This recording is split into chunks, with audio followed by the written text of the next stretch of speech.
نماز کے بعد مسلمان مرد کے لیے ایک مرتبہ اور مسلمان عورت کے لیے بھی ایک مرتبہ پڑھنا واجب ہے، چاہے وہ نماز باجماعت پڑھے، چاہے وہ نماز اکیلے پڑھے، چاہے وہ نماز مسجد میں پڑھے، چاہے وہ نماز گھر میں پڑھے، کسی بھی جگہ پر فرض نماز جب ادا کرے گا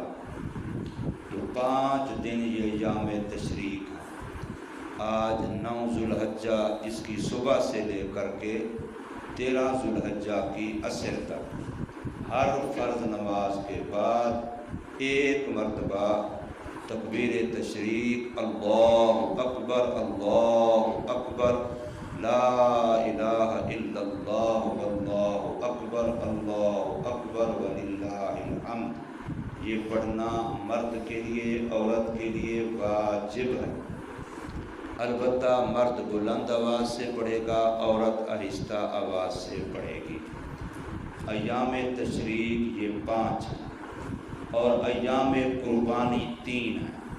10، 11، 12، یہ 3 دن ایام قربانی ہیں۔ ان 3 دنوں میں پہلے دن اشراق کا ٹائم ہونے کے بعد، یہ بات شہر کے لیے ہے، اشراق کا ٹائم ہو جانے کے بعد جب شہر میں کوئی ایک عید نماز ہو جائے، مثلا فیصل آباد شہر ہے، اس میں کسی ایک جگہ پر عید نماز ہو جائے تو پورے شہر والے قربانیاں ذبح کر سکتے ہیں، چاہے جس کی قربانی ہے اس نے خود عید نماز پڑھی ہے یا نہیں پڑھی، اس میں کوئی فرق نہیں ہے۔ بس اتنا یقین ہو کہ شہر میں کوئی ایک عید نماز ہو چکی ہے، بھلے وہ تھوڑے بندوں نے پڑھی ہے یا زیادہ نے پڑھی ہے، تو اب پورے شہر والوں کی طرف سے قربانی ذبح کی جا سکتی ہے۔ اگر کوئی قربانی ایسے ڈیرے پر ہے، ایسے دیہات میں ہے، چھوٹے تھوڑے گاؤں میں جہاں عید نماز نہیں ہوتی، تو وہ صبح صادق کی جب صبح کی اذان ہوتی ہے اس کے بعد وہ قربانیاں ذبح کر سکتے ہیں۔ ان کے لیے عید نماز کا انتظار کرنا نہیں ہے کہ بھی شہر میں عید نماز ہو جائے تو پھر ہم قربانیاں ذبح کریں گے، ایسی بات نہیں ہے۔ بسا اوقات بندہ دیہات کا رہنے والا ہے اور وہ قربانی نماز کے لیے شہر چلا جاتا ہے۔ بعض بندے نیک اللہ کی ہمت کرتے ہیں، دیہاتوں میں جہاں عید نماز نہیں ہوتی، اب ان کا ہے تو معاف، وہ نہ پڑھیں تب بھی گناہ گار نہیں ہیں، لیکن پھر بھی وہ ہمت کر کے عید نماز کے لیے شہر چلے جاتے ہیں۔ تو اب اگرچہ یہ عید نماز پڑھ رہا ہے لیکن قربانی جو اس کی دیہات میں ہے، قربانی اس کی پہلے ذبح ہو سکتی ہے۔ اسی طریقے سے آج دنیا کے اندر یہ بھی ایک مسئلہ پیش آ رہا ہے کہ بندہ دنیا کے کسی اور ملک میں ہے اور قربانی اس کی کسی اور ملک میں ذبح ہو رہی ہے، اور پھر بسا اوقات ان کے ٹائموں میں گھنٹوں کا فرق ہے اور بسا اوقات ان کے ٹائموں میں دنوں کا فرق ہے کہ پورا ایک دن پہلے پاکستان میں قربانی ذبح کرنے کا ٹائم وقت ہو جائے گا، اور جس ملک میں وہ بندہ رہتا ہے جس کی قربانی پاکستان میں ذبح ہونی ہے، اس کے ہاں ایک دن بعد قربانی کا وقت شروع ہوگا۔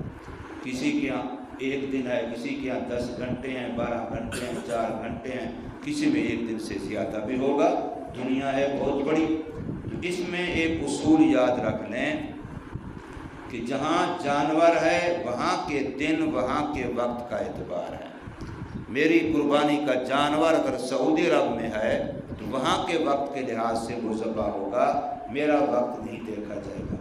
اور اگر سعودی عرب والے بندے کی قربانی پاکستان میں ہو رہی ہے تو پاکستان کے وقت اور دن کا لحاظ ہوگا، سعودی عرب کا لحاظ نہیں ہوگا۔ اسی طریقے سے باقی کسی بھی دنیا کی کنٹری ملک کا رہنے والا بندہ ہو، چاہے دنوں کا فرق ہو چاہے گھنٹوں کا فرق ہو، تو ٹائم، دن، وقت وہاں کا اعتبار کیا جائے گا جہاں جانور ہے۔ تو جانور کے لحاظ سے، وقت کے لحاظ سے اس قربانی کو ذبح کر دیا جائے گا، بھلے جہاں وہ بنتا ہے جس کی طرف سے یہ قربانی ہو رہی ہے وہاں وقت ابھی تک ہوا ہی نہیں ہے عید کا، نماز کا، قربانی کا، جب 10 ذوالحجہ بھی شروع ہی نہیں ہوئی تب بھی اس کی قربانی یہاں ذبح کی جا سکتی ہے۔ اس میں قربانی کے جانور کو دیکھا جائے گا۔ جانور اگر دیہات میں ہے، بندہ شہری ہے، شہر میں ہے،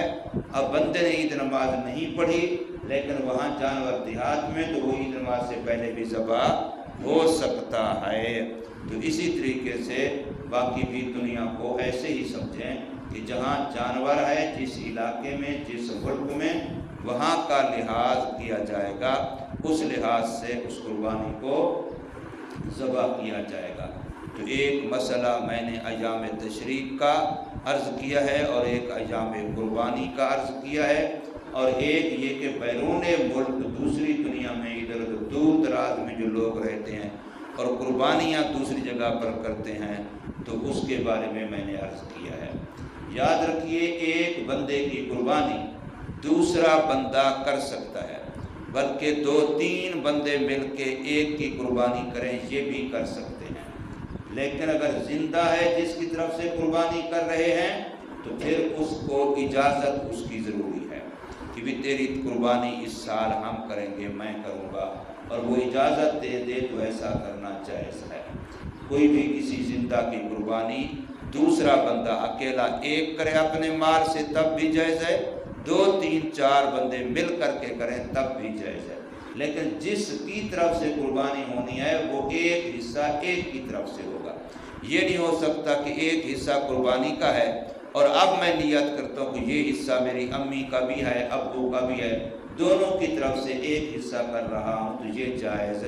نہیں ہے۔ یہ جائز ہے کہ ہم 4 بھائی ہیں، لہذا چاروں ہم مل کر کے ابو کی قربانی کرتے ہیں، چاروں ہم مل کر کے امی کی قربانی کرتے ہیں، یہ جائز ہے۔ تھوڑے تھوڑے پیسے ملا کے 4 حصوں میں، 5 حصوں میں، 6 حصوں میں، یوں کئی بندے مل کر کے ایک بندے کی قربانی کرتے ہیں تو یہ جائز ہے، لیکن ایک حصہ ایک ہی بندے کے لیے ہو۔ ایسا نہ ہو کہ ایک حصے میں، ہاں ایک الگ مسئلہ ہے، وہ ہے ایصال ثواب، کہ ایک بندہ کسی بندے کو متعین نہیں کرتا، وہ یہ کہتا ہے کہ اس جانور میں ایک حصہ جتنے بھی مسلمان فوت ہو گئے ہیں یہ ان کے ایصال ثواب کے لیے ہے، تو پھر جائز ہے۔ اب یہ ایک حصہ پوری امت کی طرف سے بھی جائز ہے، اپنے خاندان کے پورے مرحومین مرحومات کی طرف سے بھی جائز ہے، پورے تمام صحابہ کرام کی طرف سے کرتا ہے تب بھی جائز ہے۔ اب یہ ایصال ثواب ہے، یعنی عمل اس کا اپنا ہوگا، اب یہ نفلی قربانی اس کی اپنی سمجھی جائے گی، پھر ثواب اس کی طرف سے ان کو ٹرانسفر کیا جائے گا، ایصال کیا جائے گا، پہنچایا جائے گا۔ جیسے ہم نفلی روزہ رکھ کے کسی کو ثواب پہنچاتے ہیں، نفلی نماز پڑھ کے ثواب پہنچاتے ہیں، قرآن مجید کی تلاوت کر کے ثواب پہنچاتے ہیں، یا کوئی اور نیک عمل صدقہ خیرات کر کے کسی ایک کو، 2 کو، 10 کو، 20 کو، پوری امت کو ثواب پہنچاتے ہیں، تو یہ طریقہ جائز ہے۔ لیکن اگر قربانی کرنی ہے کسی اور کی طرف سے تو پھر ایک حصہ ایک کی طرف سے ضروری ہے۔ اسی طریقے سے قربانی کا جانور بڑا جانور ہے، اس میں ایک بندہ اکیلا ہی پورا جانور اپنی طرف سے کرتا ہے تب بھی جائز ہے، اور اگر 2 بندے مل کر کے پورا جانور کرتے ہیں بڑا قربانی کا تب بھی جائز ہے۔ اس میں بہتر طریقہ یہ ہے کہ 4 حصے ایک کے ہوں اور 3 حصے ایک کے ہوں، یہ بہتر ہے۔ لیکن اگر پورے 3.5 کر لیتے ہیں، آدھا کر لیتے ہیں تب بھی جائز ہے۔ بڑے جانور میں مختلف آدمی 2 یا 2 سے زیادہ 7 تک کوئی بھی شریک ہوں، لیکن کسی ایک کا حصہ اس جانور کے 7ویں حصے سے کم نہ ہو تو اب قربانی سب کی جائز ہے، لیکن اگر کسی ایک کا حصہ بھی 7ویں حصے سے کم ہو گیا تو پھر قربانی کسی کی بھی جائز نہیں ہوگی۔ تو یہ قربانی کے کچھ مسائل ہیں جو ہمیں سال کے بعد پیش آتے ہیں، ہمیں ان مسائل کو سیکھنا، یاد کرنا، اپنے علم میں لانا چاہیے، اس لیے کہ دین کا سیکھنا ہم پر فرض ہے۔ طلب العلم فریضۃ علی کل مسلم و مسلمۃ، فرمایا ہر مسلمان مرد و عورت پر علم سیکھنا فرض ہے، اور فرمان من خرج فی طلب العلم فَهُوَ فِي سَبِيلِ اللَّهِ حَتَّى يَرْجِعَ، جو بندہ اپنے گھر سے دین کی کوئی بات سیکھنے کے لیے باہر قدم رکھتا ہے، فرمایا وہ اللہ کے راستے میں سمجھا جاتا ہے جب تک کہ واپس اپنے گھر میں داخل نہ ہو۔ اس وقت تک وہ بندہ جو دین کی نسبت سے اپنے گھر سے باہر نکلا، چاہے وہ طالب علم ہے، چاہے وہ تبلیغی جماعت والا ہے، چاہے وہ کوئی دین کا مسئلہ پوچھنے والا ہے، اس لیے علماء کہتے ہیں کہ جب نماز کے لیے بھی گھر سے آؤ تو اس وقت یہ بھی ساتھ نیت کر لو کہ ہم مسجد میں دین سیکھنے جا رہے ہیں۔ نماز تو پڑھنی ہی پڑھنی ہے، ساتھ دین سیکھنے کی نیت بھی کر لو، کوئی مسئلہ پوچھنے کی نیت ہی کر لو، وہاں دین کی بات ہوگی اس کے سننے کی نیت کر لو۔ اب تمہیں قدم قدم پر وہ ثواب ملے گا جو اللہ کے راستے میں چلنے والے کو ملتا ہے۔ ایک ایک روپے پر کروڑوں کا ثواب ملے گا، ایک ایک قدم پر کروڑوں کا ثواب ملے گا، اور ایک ایک لمحے پر بڑے درجات بلند ہوں گے۔ حضور صلی اللہ علیہ وسلم کی حدیث ہے، من سلک طریقا یلتمس فیہ علما سہل اللہ لہ طریقا الی الجنہ، فرمایا جو بندہ کسی راستے پر علم کو سیکھنے کی نیت سے چلتا ہے، بظاہر تو وہ اس گلی میں چل رہا ہے، پک ٹنڈی پر چل رہا ہے، راستے پہ چل رہا ہے، حقیقت میں فرمایا وہ جنت کا راستہ طے کر رہا ہے۔ جیسے بندہ چل کے اپنے گھر کے قریب جا رہا ہوتا ہے کہ میں گھر جا رہا ہوں، وہ گویا جنت جا رہا ہے۔